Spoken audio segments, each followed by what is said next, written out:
नमस्ते विद्यार्थियों। आज अपन क्रिया विशेषण के बारे में पढ़ेंगे। तो क्रिया विशेषण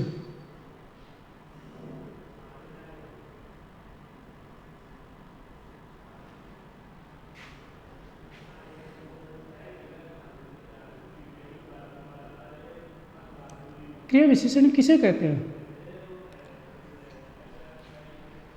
तो जो अविकारी शब्द या अवयव क्रिया की विशेषता बताते हैं उसे क्रिया विशेषण कहते हैं।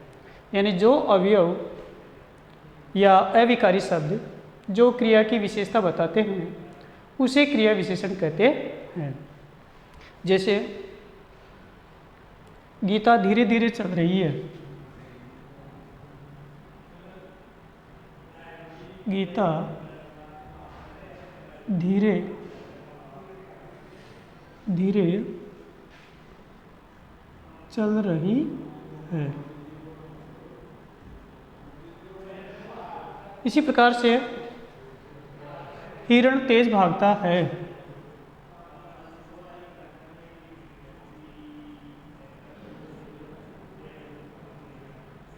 तेज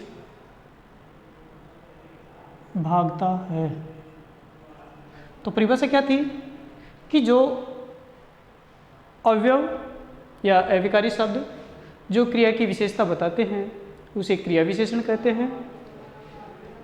तो जैसे धीरे धीरे चलता है, गीता धीरे धीरे चल रही है, तो चलना क्या हो गई?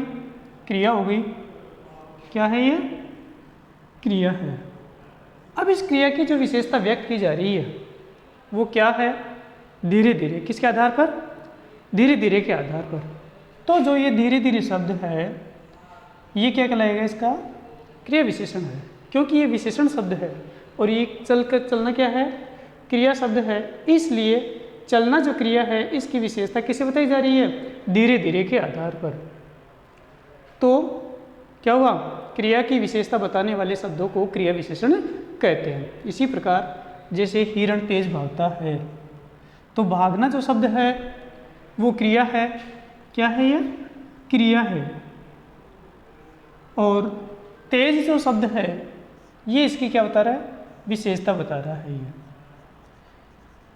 ये विशेषण शब्द है। तो कैसे भाग रहा है? तेज भाग रहा है। तो ये इसकी विशेषता को व्यक्त किया जा रहा है। तो क्रिया की विशेषता को व्यक्त करने वाले शब्दों को क्रिया विशेषण कहते हैं। जैसे और है शेर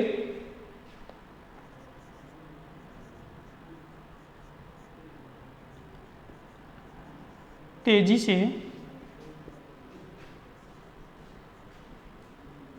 भागता है। तो भागना क्रिया हो गई, और जो तेजी शब्द है ये इसकी विशेषता को व्यक्त कर रहा है। तो ये विशेषण शब्द हो गया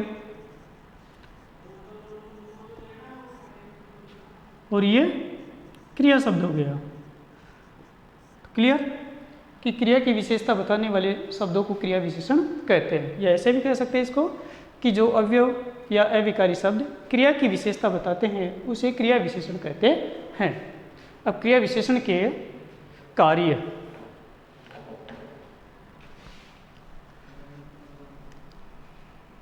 क्रिया विशेषण के कार्य। तो क्रिया विशेषण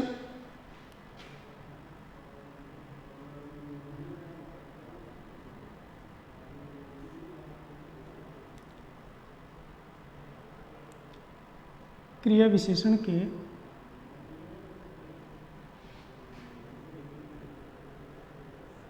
कार्य। तो पहला जो कार्य है, क्रिया विशेषण क्रिया की विशेषता बताते हैं। क्रिया की विशेषता बताना। क्रिया विशेषण क्रिया की विशेषता को बताता है। दूसरा है क्रिया के होने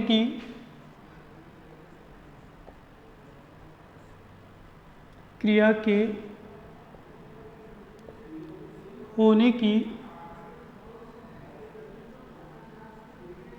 निश्चितता या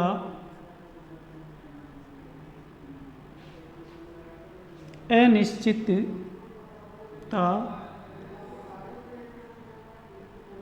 को बताना। क्रिया की निश्चितता या अनिश्चितता को बताना। तीसरा है क्रिया के संपादित होने का ढंग बताना। क्रिया के संपादित होने का ढंग बताना।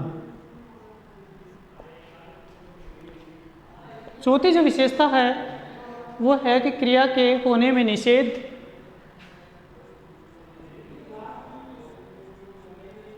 क्रिया के होने में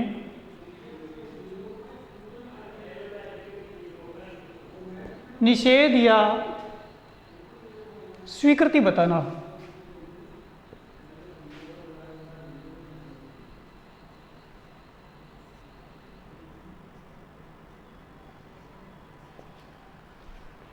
पांचवा जो कार्य है वो है क्रिया के होने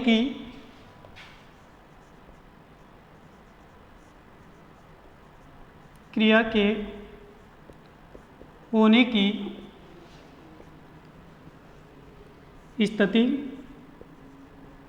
दशा या परिमाण बताना। इस प्रकार से जो क्रिया है वो 5 प्रकार से कार्य करती है। तो पहला है क्रिया की विशेषता बताना। तो जो क्रिया विशेषण है वो क्रिया की विशेषता को व्यक्त करता है कि क्रिया में क्या कार्य है, उसमें क्या विशेषता है। क्रिया की विशेषता बताना कि क्रिया विशेषण है वो किस प्रकार से बताई जा रही है। जैसे वह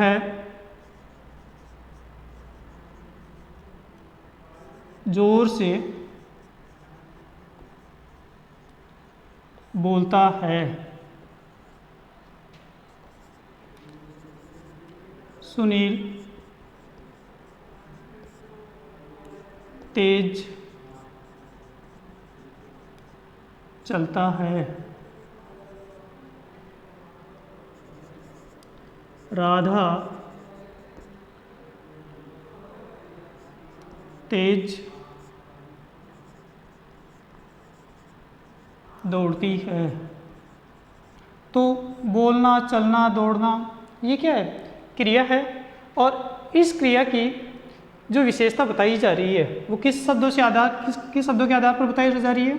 जोर, तेज, इन शब्दों के आधार पर इस क्रिया की विशेषता बताई जा रही है कि वह कैसे बोल रहा है, जोर से बोल रहा है, कैसे चल रहा है, तेज चल रहा है, कैसे दौड़ रही है, तेज दौड़ रही है।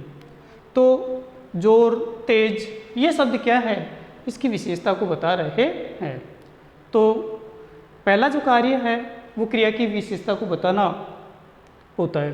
तो क्रिया विशेषण में सबसे पहले क्या किया जाता है? क्रिया की विशेषता को बताया जाता है। दूसरा है क्रिया के होने की निश्चितता या अनिश्चितता। कि क्रिया की होने की निश्चितता या अनिश्चितता कि जो भी क्रिया की जा रही है वो निश्चित है या अनिश्चित है। तो जैसे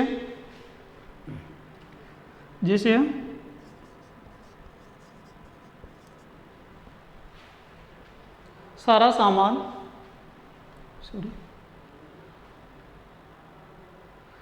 वह अवश्य आएगा, वह अवश्य आएगा, वह कार्य नहीं करेगा। तो क्रिया के होने की निश्चितता या अनिश्चितता को बताना कि जो भी क्रिया की जा रही है वो होगी या नहीं होगी, इस चीज़ के ऊपर के लिए बताता है। तो जैसे अवश्य शब्द है, नहीं शब्द है, ये इसकी क्रिया के होने की निश्चित स्थिति को बता रहा है कि क्रिया होगी या नहीं होगी। तो आएगा, अब आएगा तो का मतलब अवश्य आएगा। तो इसमें आने के लिए भाई आएगा, वो अवश्य आएगा। इसी प्रकार से वह कार्य नहीं करेगा तो ये नकारात्मक है और ये क्या हो गया, सकारात्मक हो गया। तो ये निश्चितता के लिए हो गया और ये अनिश्चितता के लिए हो गया। तो दूसरा क्या हो गया, क्रिया के होने की निश्चितता या अनिश्चितता को भी बताता है। तीसरी जो विशेषता है, क्रिया के संपादित होने का ढंग, ढंग का मतलब तरीका, कि क्रिया किस स्थिति से किस प्रकार से की जा रही है। तो क्रिया के होने की का जो ढंग है उसके बारे में बताता है। जैसे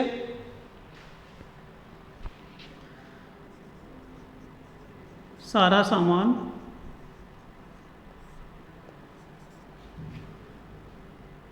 धड़ाधड़ बिक रहा है।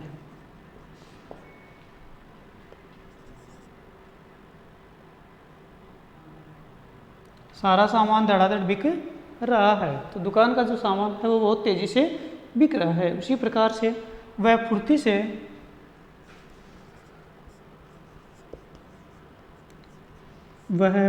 से उठ बैठा। तो जो कार्य है वो कैसे हो रहा है, तो जो कार्य है उसके ढंग को बता रहा है कि किस प्रकार से किस तरीके से हो रहा है।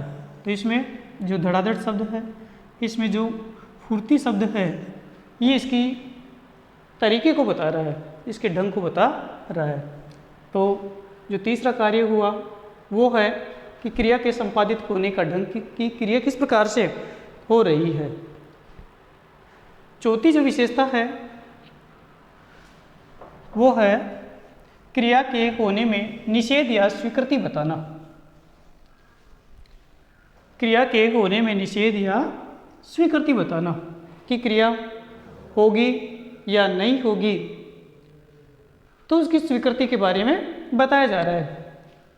क्रिया के होने के बारे में या तो मना किया जाता है कार्य करने के बारे में, या उसके बारे में स्वीकृति दी जाती है कि यह कार्य किया जा सकता है। जैसे बच्चों से कहे सड़क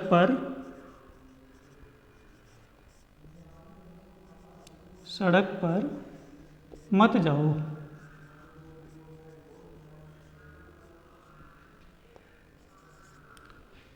छत पर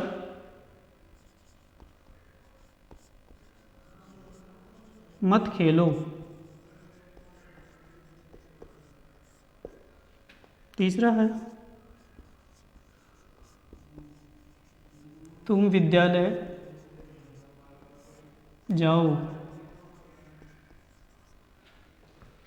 तो इसमें जो कार्य किया जा रहा है उसमें निषेध किया जाता है, मना किया जाता है, या फिर कोई भी कार्य करने के लिए उसे छूट दी जाती है या स्वीकृति दी जाती है। तो जैसे बच्चों से कहा जाए कि तुम सड़क पर मत जाओ, सड़क पर जाने के लिए उसको मना किया जाता है। इसी प्रकार से छत पर मत खेलो, छोटे बच्चे हैं उसको ये कहा जाता है कि तुम छत पर मत खेलो।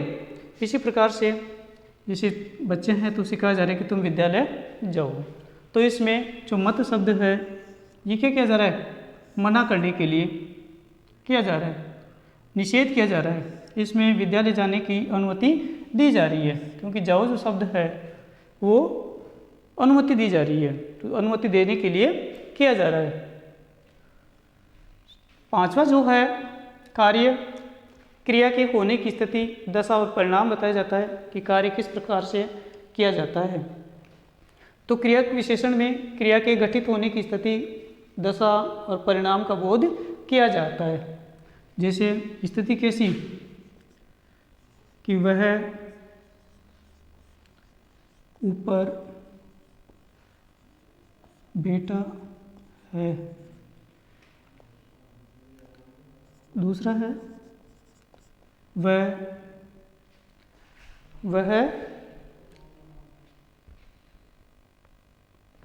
कम बोलता है।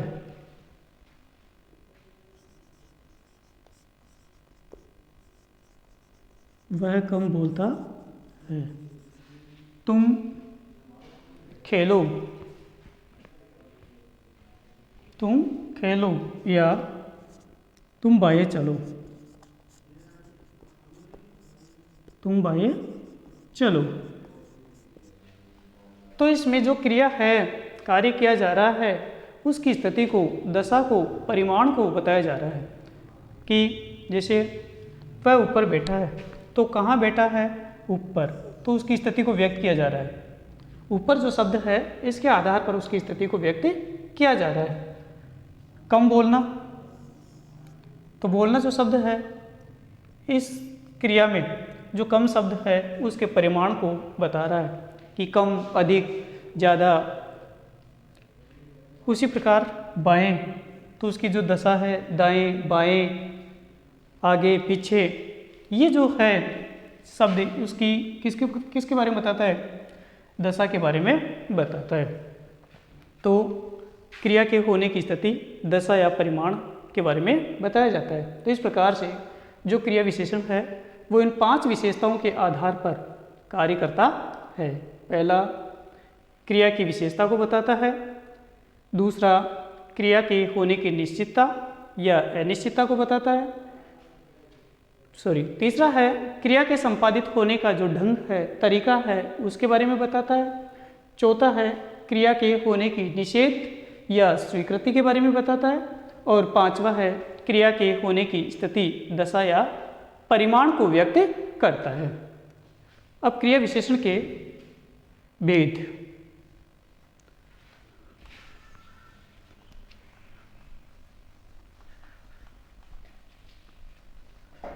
तो क्रिया विशेषण 6 प्रकार के होते हैं। क्रिया विशेषण के भेद।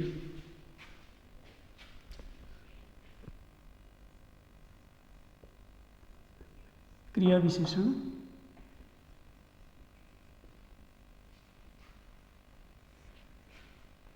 के भेद। तो क्रिया विशेषण 6 प्रकार के होते हैं। पहला है कालवाचक क्रिया विशेषण।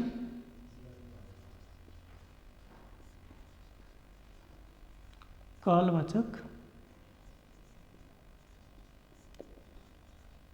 क्रिया विशेषण।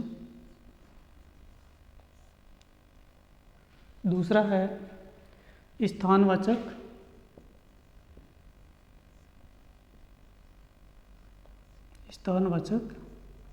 क्रिया विशेषण।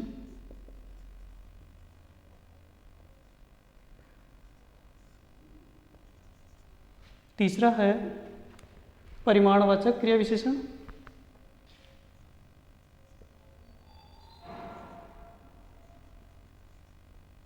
परिमाणवाचक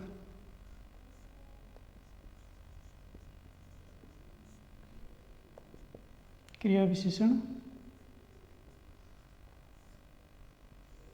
चौथा है स्वीकार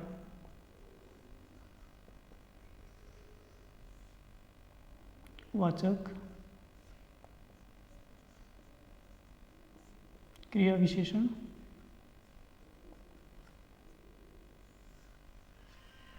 पांचवा है निषेधवाचक क्रिया विशेषण।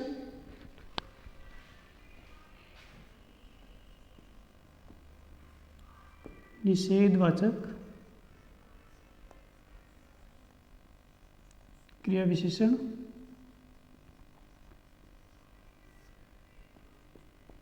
और छठा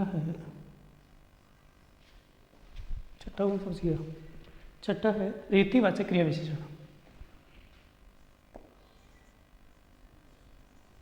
रीतिवाचक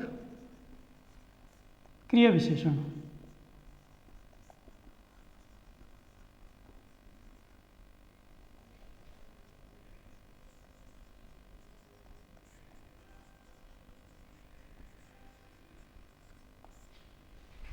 तो इस प्रकार से जो क्रिया के भेद है वो 6 है। पहला कालवाचक क्रिया विशेषण। दूसरा है स्थानवाचक क्रिया विशेषण। तीसरा है परिमाणवाचक क्रिया विशेषण। चौथा है स्वीकारवाचक क्रिया विशेषण। पांचवा है निषेधवाचक क्रिया विशेषण और छठा है रीतिवाचक क्रिया विशेषण। अब इसके प्रकारों के बारे में हम जानते हैं। तो पहला है कालवाचक क्रिया विशेषण। तो जो शब्द क्रिया की काल संबंधी विशेषता को बताते हैं, जो विशेषण क्रिया के काल संबंधी विशेषता को व्यक्त करते हैं, वह कालवाचक क्रिया विशेषण कहलाते हैं। जो विशेषण क्रिया के काल संबंधी विशेषता को व्यक्त करते हैं, वह कालवाचक क्रिया विशेषण कहलाते हैं। जैसे वह आज आएगा, वह आज आएगा। दूसरा है आज बरसात आएगी।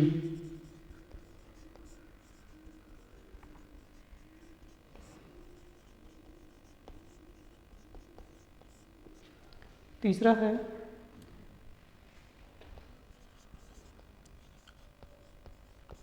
मैं प्रतिदिन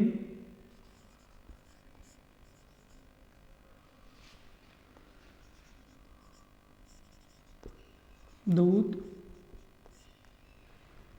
पीता हूँ।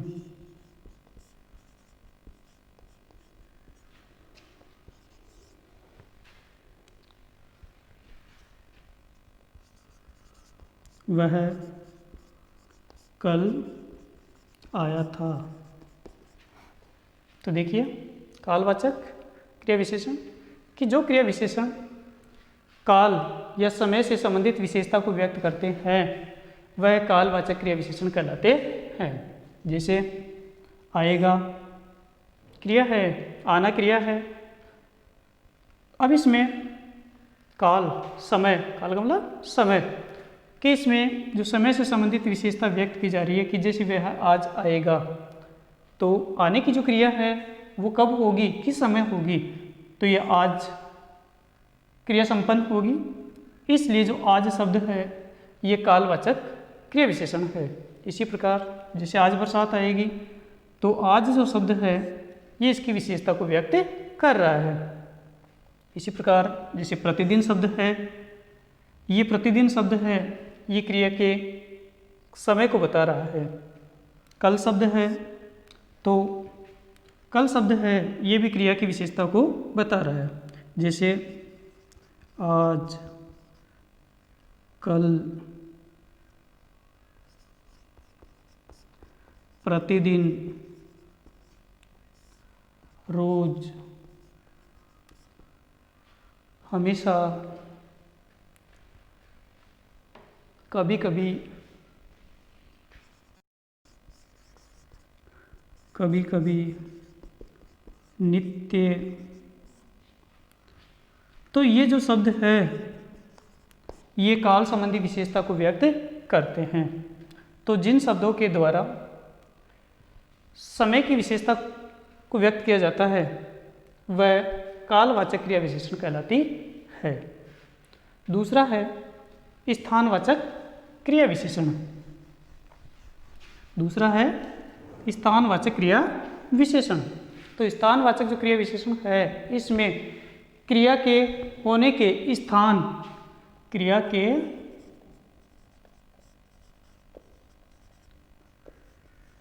होने के स्थान या दशा को व्यक्त किया जाता है। स्थान या दिशा का ज्ञान कराया जाता है।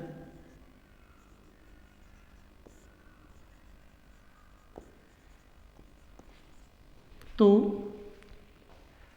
स्थानवाचक क्रिया विशेषण जो क्रिया विशेषण क्रिया के होने के स्थान या दशा का ज्ञान कराए उन्हें स्थानवाचक क्रिया विशेषण कहते हैं। जैसे बच्चे ऊपर खेलते हैं, बच्चे ऊपर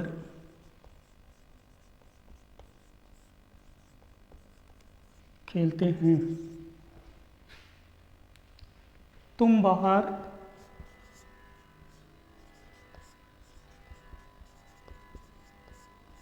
बैठो। तीसरा है वह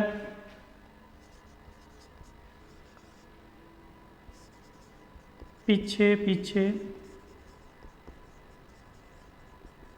आ रहा है। तो स्थान,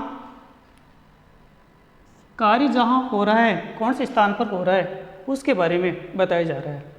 तो यहाँ पर जो कार्य है वो कहाँ हो रहा है, ऊपर। तो बच्चे कहाँ बैठे हैं, ऊपर बैठे हैं या ऊपर खेले हैं। तुम बाहर बैठो, तो किसी के लिए जैसे बैठने के लिए कहा जाए तुम बाहर बैठो, कहाँ बैठ, तो कार्य क्या होगा, बैठना।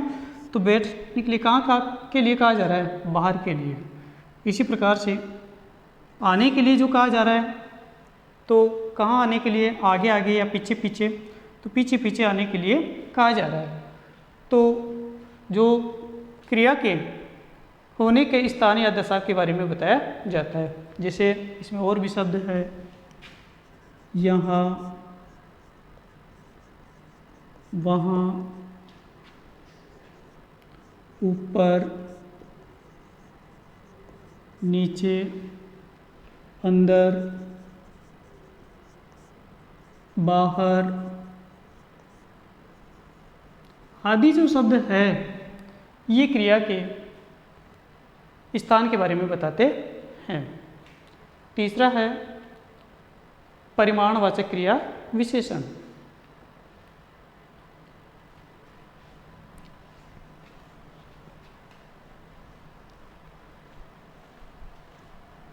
तीसरा है परिमाणवाचक क्रिया विशेषण। तो परिमाण का मतलब मापतोल। तो मापतोल, तो जो क्रिया विशेषण क्रिया का परिमाण या उसकी जो मात्रा है उसको बताते हैं, तो वह परिमाणवाचक क्रिया विशेषण कहलाता है। कि जो क्रिया उसके परिमाण या उसकी मात्रा को बताते हैं, तो वह परिमाणवाचक क्रिया विशेषण कहलाती है। परिमाण का मतलब जैसे मापतोल होता है कि कार्य कितना हो रहा है, कैसा हो रहा है। जैसे बहुत,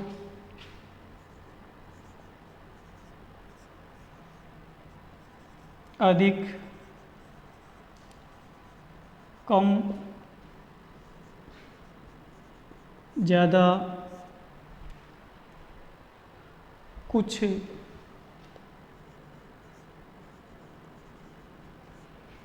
थोड़ा, बहुत,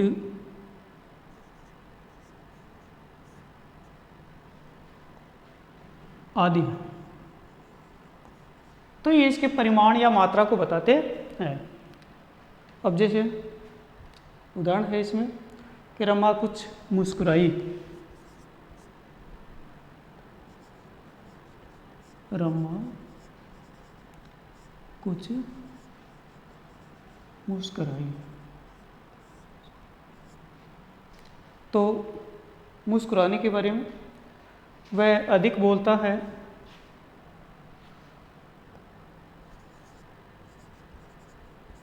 वह अधिक बोलता है। मोहन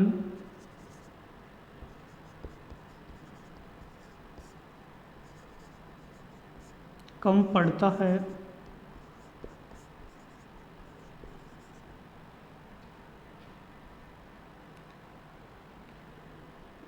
वह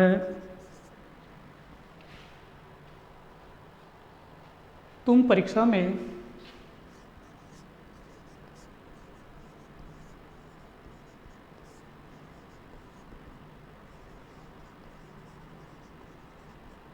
अधिक पढ़ो। तुम परीक्षा में अधिक पढ़ो। तो ये जो शब्द है ये क्या करते हैं, इसको, इसके परिमाण को बताते हैं। जैसे जो कुछ शब्द है, अधिक शब्द है, कम शब्द है, ये अधिक शब्द है, ये इसके परिमाण संबंधी क्रिया विशेषता को बता रहे हैं। तो जैसे मुस्कुराना क्रिया हो रही है। अब इसमें कैसे मुस्कुरा रही है, कम या अधिक? तो कुछ जो शब्द है ये इसकी विशेषता को बता रहा है। इसी प्रकार वह बोलता है तो कैसा बोलता है, अधिक बोलता है या कम बोलता है? तो ये अधिक जो शब्द है ये इसके बोलने की जो विशेषता है उसको व्यक्त करता है। इसी प्रकार जैसे मोहन पढ़ता है तो अधिक पढ़ता है या कम पढ़ता है? तो जो कम शब्द है इस कम शब्द के आधार पर इसकी विशेषता को व्यक्त किया जा रहा है। जैसे तुम परीक्षा में पढ़ो, और पढ़ो तो कैसा पढ़ो, कितना पढ़ो? तो तुम परीक्षा में अधिक पढ़ो। तो जो ये अधिक शब्द है ये इसकी विशेषता को व्यक्त कर रहा है, पढ़ने की विशेषता को व्यक्त कर रहा है। तो जो कुछ, अधिक, कम, ये जो शब्द है या बहुत है, ज़्यादा है, थोड़ा है, तो ये जो शब्द होते हैं ये इसके परिमाण को व्यक्त करते हैं या उसकी मात्रा को व्यक्त करते हैं। चौथा है स्वीकारवाचक क्रिया विशेषण। स्वीकारवाचक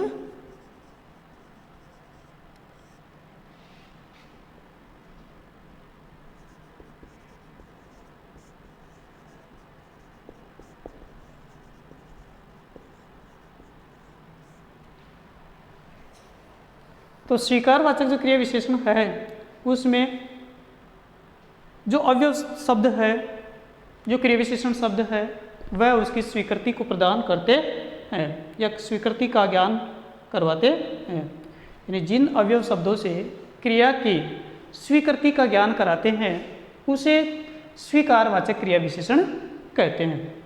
जैसे अवश्य,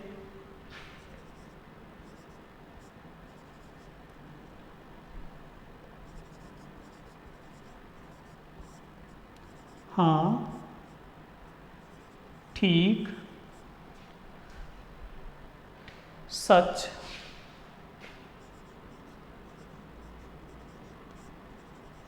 आदि। ये जो शब्द है ये उसकी स्वीकृति को, कार्य के होने की स्वीकृति को प्रदान करते हैं। तो जिस भी वाक्य में ये शब्द होते हैं तो वह स्वीकारवाचक क्रिया विशेषण शब्द के वाक्य हैं। जैसे ये कार्य अवश्य होना चाहिए,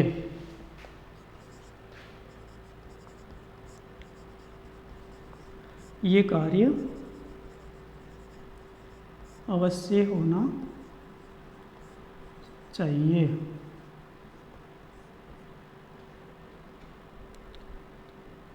दूसरा है हाँ, तुम्हें पढ़ना चाहिए।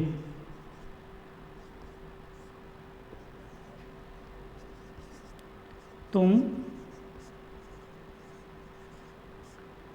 ठीक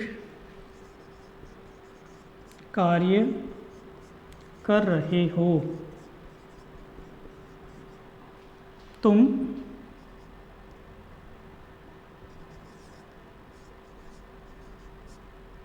सच बोलते हो या सच बोल रहे हो।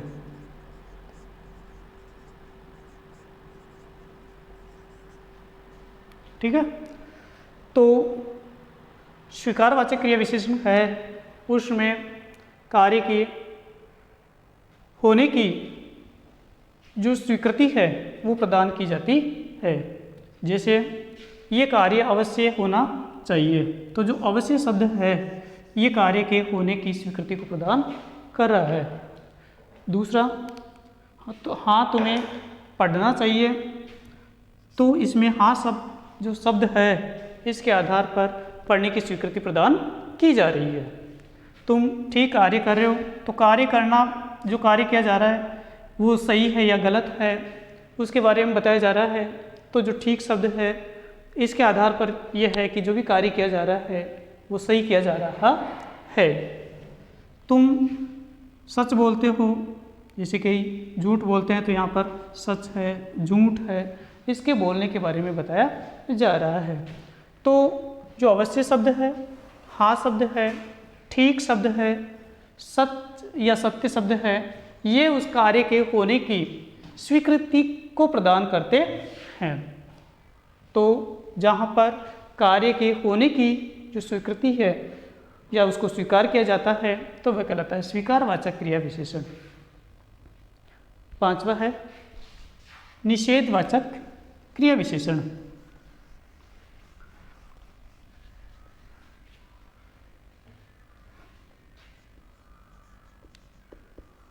निषेधवाचक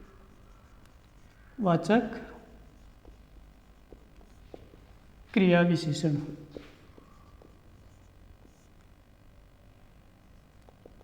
निषेध का मतलब मना करना, कि जो भी कार्य करना है उसके लिए मना किया जा रहा है। तो जहाँ क्रिया के निषेध होने का बोध होता है उसे निषेधवाचक क्रिया विशेषण कहते हैं। जहाँ क्रिया के होने का निषेध किया जाता है, मना किया जाता है, तो वहाँ पर निषेधवाचक क्रिया विशेषण होती है। तो इसमें जैसे किन शब्दों के द्वारा निषेध किया जाता है, मना किया जाता है? न, नहीं, मत,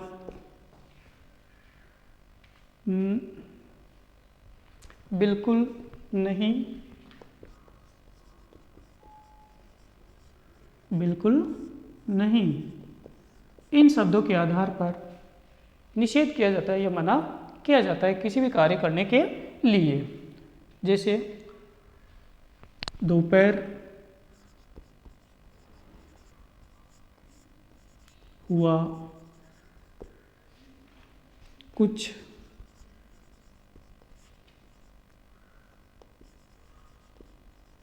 खाया न पिया। दूसरा है मैं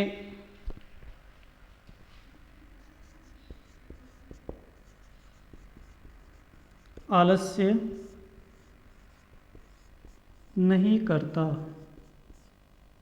हूँ।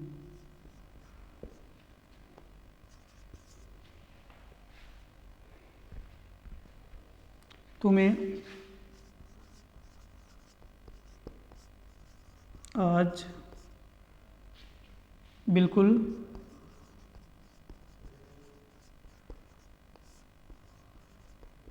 नहीं जाना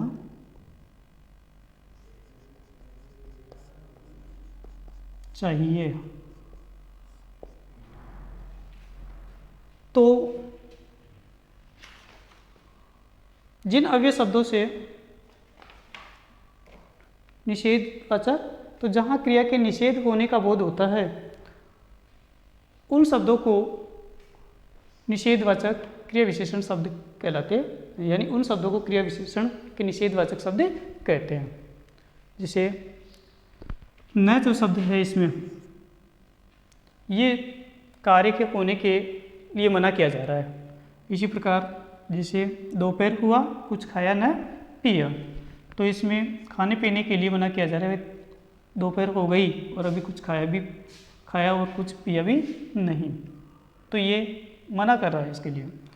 मैं आलस्य नहीं करता, तो जो नहीं शब्द है ये कैसा कार्य किया जा रहा है उसके बारे में बताया जा रहा है।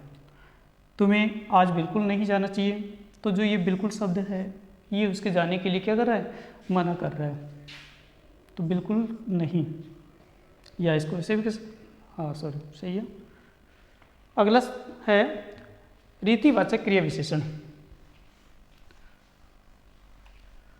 छठा है रीतिवाचक क्रिया विशेषण। रीति का मतलब तौर तरीका, ढंग। रीतिवाचक क्रिया विशेषण। तो रीतिवाचक जो क्रिया विशेषण है इसमें जो क्रिया है उसके होने की जो रीति है, विधि है, उसके बारे में पता चलता है, तो वह रीतिवाचक क्रिया विशेषण कहलाता है। कि जो कार्य है उसके होने की जो तरीका है, ढंग है, उसकी जो परिपाटी है, उसके बारे में जब बताया जाता है तो वह रीतिवाचक क्रिया विशेषण कहलाता है। जैसे वह धीरे धीरे चल रहा है।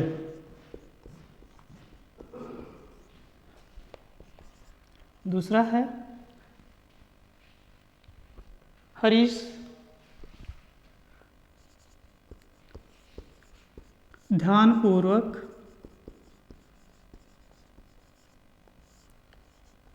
पढ़ रहा है।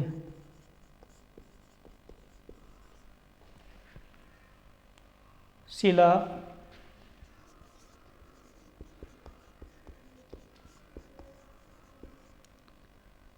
विनयपूर्वक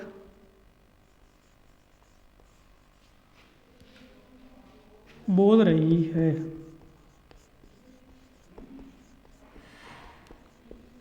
तो इसमें धीरे धीरे चलना, ध्यानपूर्वक पढ़ना, विनयपूर्वक बोलना, ये जो शब्द है ये उस कार्य के होने की रीति को बता रहे हैं, उसके तरीके को बता रहे हैं, उसके ढंग को बता रहे हैं। तो जिन शब्दों के आधार पर कार्य के होने के ढंग को व्यक्त किया जाता है तो वह रीतिवाचक क्रिया विशेषण कहलाते हैं। तो इस प्रकार से ये क्रिया विशेषण थे। तो क्रिया विशेषण क्रिया के होने की जो विशेषता को व्यक्त किया जाता है वह क्रिया विशेषण शब्द कहलाते हैं। क्रिया विशेषण 5 प्रकार के कार्यों को संपादित करता है। तो 5 प्रकार के जो कार्य हैं उसमें क्रिया की विशेषता को बताया जाता है, क्रिया के संपादित होने का जो ढंग है उसको बताता है, और क्रिया के होने की निश्चितता या अनिश्चितता को बताते हैं, क्रिया की स्वीकृति के बारे में बताते हैं, और क्रिया की स्थिति और दिशा या परिणाम के बारे में बताता है। तो इस प्रकार से क्रिया के कार्य थे।